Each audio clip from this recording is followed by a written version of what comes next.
இன்னைக்கு 4 எம்எல்ஏ வச்சிருக்கிறோம், 2 எம்பி வச்சிருக்கிறோம். நான் இன்னமும் கொடியேற்றுறது நமக்கு பிரச்சனை இருக்கு. அவ்வளவு எளிதான் நம்மளால ஒரு இடத்துல போய் கொடியேற்ற முடியல. விடுதலை சிறுத்தைகள் கட்சி குடியேற்ற இடத்துல தான் கரெக்டா சட்டத்தை பேசுவாங்க அதிகாரிகள். பர்மிஷன் வாங்கினீங்களா, வேற எங்கேயும் வேற எந்த இடத்துலையும் போய் கேட்க மாட்டாங்க.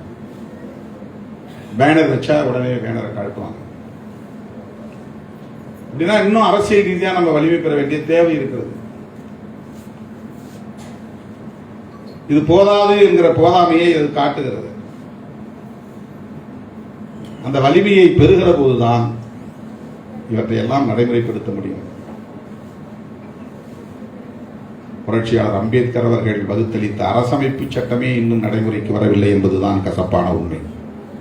நாம் இந்த சட்டங்களை சொல்லிட்டு இருக்கிறோம்.